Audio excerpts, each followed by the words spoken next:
Laura, ubile wena utwela bosawana ona le kae mo wa ke mo ngale ditso paseka lona ke re bile mona le twella ba para ina o jagana wa susinu di na je mona wa ka go bongise ke le di amogela tswata na je mona wa ka mama a se motseng wa ka ngo jane se jana me ngwana wa challe a se motseng wa ka ngo jane nje je be ka tla ba shanyana o jagana wa susinu di mona je go riana ke le di amogela tswata melenda de abayo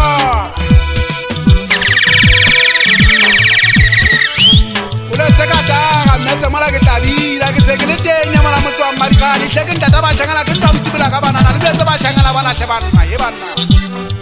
a re mbona je le tjenana tamogana tshwata moshangana ba so sentso nna ke mona ba ka bitse nna ke ngwana wa malome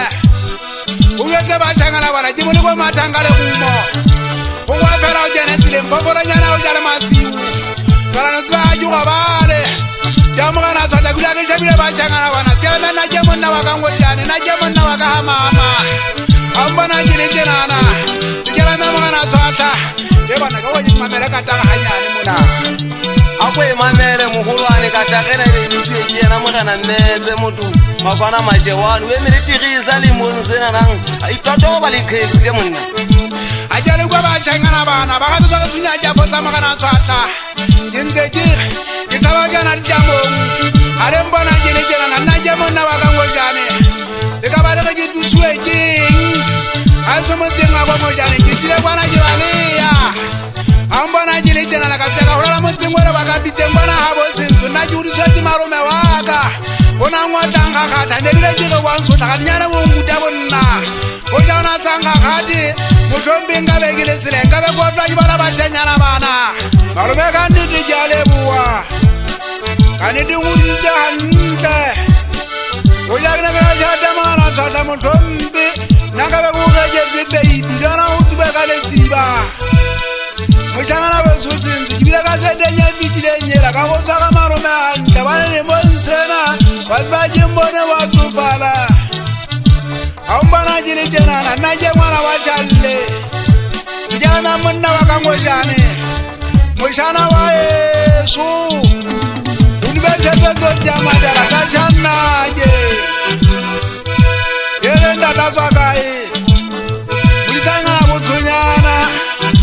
ubetse ngwana ka simudi ye mona wa ka dikobong hantse ke re nna ke ndo itsibula ka banana nna ke itsibutse ka bashanyana mpona ke ngwana ka na manetsetla le teng motseng wa ka rusaka a mpona ke le tjenana bo moshangana wa ka tshepo moshangana wa ka tibisana te ga dinkwa ngwana ka itleketsetse wa gale a ke ipate tamogana tshwatla itlile bona ke bua nnete le borutu wa tsa loruturutswe kgale moshangana ba susinuri le tlapata re le patele bana ba masea ka daga ngwana ka mmetse mona hle ke tlo shapa ihle ke bua nnete ora ngwana ka bantiba mo sis a le mbana ke le tjenana ke tlamata mino ngwana wa dikoriana fela mino tsa ha o etsetse le tlo ya taka tsana di ntshebile matlo nna ke ngwana wa challe bentjala ta ke tsiba o bina fela di fela le tsiba se mabitso a batho ke sa ba betsa di fela hobane ke sa tla ba ke go ka nyatsa mosadi yana wa ka shangana wa ka sintlo mamela ngwana ka mona ke iketlile moshangana sa phaka mona bina tse ke nna ngwana